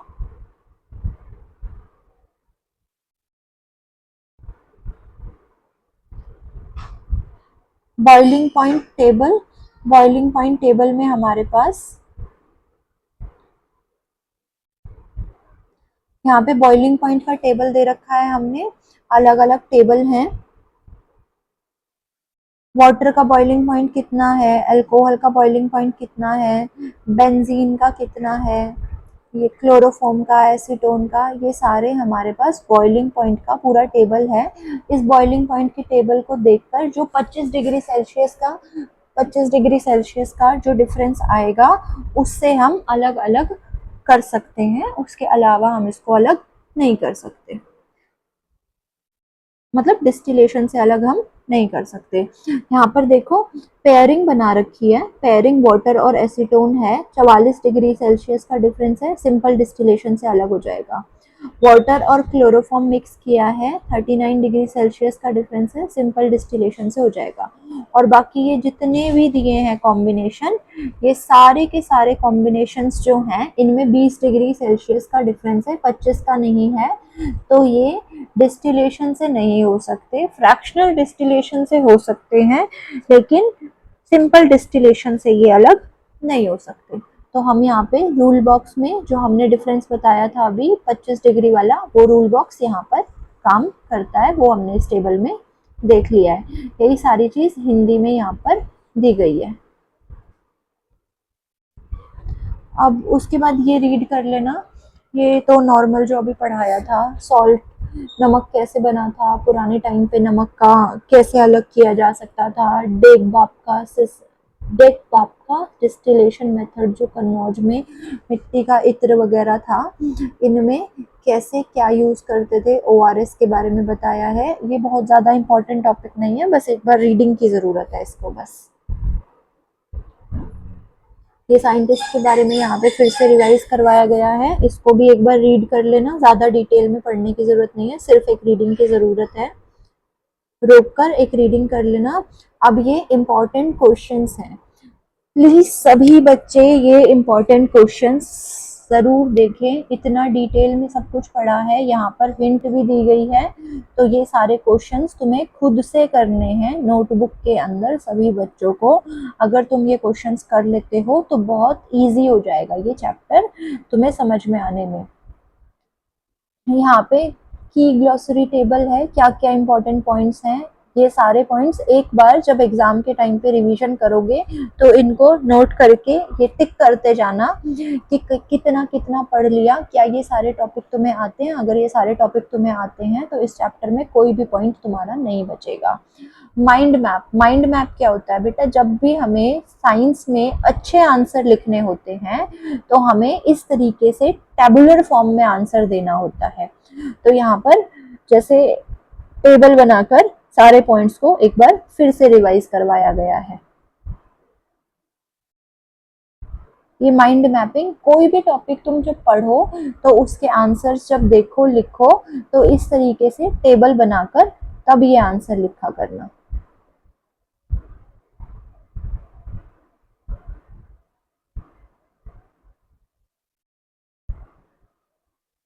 Scientist who change the world, scientist जिन्होंने हमारे वर्ल्ड को चेंज करने में मदद करी, तो ये ओआरएस बनाने वाले दिलीप जी और जॉन टिंडल जिन्होंने टिंडल इफेक्ट दिया था, ये उन दोनों के बारे में इंग्लिश और हिंदी में दोनों में एक्सप्लेन किया है। इसको भी थोड़ा सा रीड कर लेना। उसके बाद separation science, timeline and application. Separation science, इसमें क्या दिया है, इसमें भी वही है कि इंडिया के अंदर कब क्या सेपरेशन हुआ, किसने क्या क्या किया, वही सब है। एक बार फिर से वही रिवाइज करवा रखा है कि क्या चीज़ कैसे अलग होगी। पेट्रोलियम रिफाइनरी जैसे फ्रैक्शनल डिस्टिलेशन से होता है। ब्लड बैंक में सेंट्रीफ्यूगेशन का यूज़ करा जाता है। मलेरिया में सेंट्रीफ्यूगेशन का यूज़ किया जाता है। सीवेज ट्रीटमेंट में सेडिमेंटेशन, कोएगुलेशन, फिल्टरेशन, इनका यूज़ किया जाता है। अब ये चैप्टर की चेकलिस्ट है, इसमें ये चेकलिस्ट टिक करके बनाई है, ये हमने बनाई है। तुम्हारे में हर एक में टिक है या नहीं है ये तुम्हें खुद देखना है। I can classify mixture as homogeneous heterogeneous, अगर तुम्हें होमोजीनियस हेट्रोजीनियस का डिफरेंस आ रहा है तो तुम क्लासिफाई कर सकते हो। सॉल्यूट सॉल्वेंट सॉल्यूशन समझ आ रहा है, mass by mass, mass by volume, volume by volume समझ में आ रहा है। इस तरीके से ये सारे टॉपिक्स एक एक करके रीड करते जाना, सारे क्वेश्चंस तुम्हारे इसमें से हो जाएंगे। इसको करने के बाद कोई भी क्वेश्चन तुम मिस नहीं कर सकते हो, बहुत आराम से तुम्हारा पूरा चैप्टर कंप्लीट हो जाएगा। You have now mastered chapter 5। Chapter 5 के सारे कंसेप्ट रियल लाइफ से तुमने इसमें अपनी लाइफ में इसे जान लिया है। अब कुछ इसके अलावा बचा नहीं है जो तुम्हारी एनसीईआरटी की किताब में दिया गया है। अब ये आगे क्या बताया इन्होंने, अब क्या, अभी तो कह रहे थे खत्म हो गया, लास्ट पेज है ये। इसमें can we create artificial blood that works just as real blood for all patient, क्या हम आर्टिफिशियल ब्लड बना सकते हैं जो सभी पेशेंट के लिए रियल ब्लड की तरह काम करेगा। ब्लड कोलॉइड होता है, इसमें प्लाज्मा होता है ब्लड सेल के अंदर मिक्स। ब्लड शॉर्टेज में बहुत ज़्यादा नुकसान होता है, इमरजेंसी सिचुएशन आती है। ब्लड जो है वो अलग अलग ब्लड ग्रुप में होता है, इसीलिए लिमिटेड अवेलेबिलिटी मिलती है। किसी का बी पॉजिटिव है, किसी का बी नेगेटिव, ए पॉजिटिव, ए नेगेटिव। तो आर्टिफिशियल ब्लड अगर हम बना लेंगे तो उसमें हमें डोनर्स की नीड नहीं होगी, कोई ब्लड मैचिंग की नीड नहीं होगी। तो साइंस इसके बारे में अभी रिसर्च कर रहा है कि आर्टिफिशियल ब्लड अगर बनाया गया तो कैसे बनेगा, बनाने की कोशिश की जा रही है। पीएफसी नाम के इमल्शंस का यूज़ किया जा रहा है जो रेड ब्लड सेल में ऑक्सीजन कैरी करता है, हेमोग्लोबिन को भी कैरी करेगा और रेड ब्लड सेल की तरह वो काम करेगा। मिमिक करना मतलब बिल्कुल उसकी तरह काम करेगा। और ये ब्लड जो है स्टेम सेल में से ही बनाया जा रहा है। लैब में स्टेम सेल्स को ही, जैसे हमारा नॉर्मल ब्लड बनता है हमारी बॉडी के अंदर, उसी तरीके से इसको बनाने की कोशिश करी जा रही है। देखते हैं बन पाएगा या नहीं बन पाएगा, कोशिश तो की जा रही है। Maybe you will be the scientist who solves this. Study well, dream big. क्या पता तुम ऐसे साइंटिस्ट बन जाओ जो इस गुत्थी को सॉल्व कर दो, जो अभी थोड़ी सी दिक्कत आ रही है आर्टिफिशियल ब्लड बनाने में, क्या पता तुम बना जाओ। तो ध्यान से साइंस पढ़ो, अपने दिमाग को क्यूरियस रखो और देखते हैं बनेगा या नहीं बनेगा। चैप्टर 5 कंप्लीट हो चुका है, 60 पेजेस के नोट्स हैं, टोटल 60 चीजें इसमें बताई गई हैं, 22 पेजेस ऑलमोस्ट, क्योंकि एक पेज पे बेटा एक ही पैराग्राफ समझाया गया है, जो दिखने में बड़ा लग रहा है लेकिन ज़्यादा बड़ा है नहीं। हिंदी इंग्लिश दोनों में है, बायलिंग्वेज कवरेज किया है हमने, और कोशिश करी है कि Tyndall effect, crystal, sugar, Epsom salt, ये सब कुछ समझाया जाए। लीव्स में ग्रीन पिगमेंट वगैरह के बारे में बताया है, डाई, कलर, सेपरेशन टेक्निक्स, ये सारी चीज़ें हमने बताई हैं। स्टडी कंसेप्ट एकेडमी के अंडर हमने ये सारी चीज़ें पढ़ी हैं। अगर आपको अच्छा लगा तो लाइक करें, शेयर करें और कमेंट करें। जो भी क्वेश्चन, जिस भी बच्चे को जो भी पोर्शन समझ में नहीं आ रहा है, प्लीज़ साथ साथ नोट करें, कमेंट करें। जैसे ही हमें टाइम मिलेगा हम उसका आंसर ज़रूर मेंशन करेंगे, हम उसका आंसर ज़रूर बताएंगे। Thank you all of you. Please like, share and comment.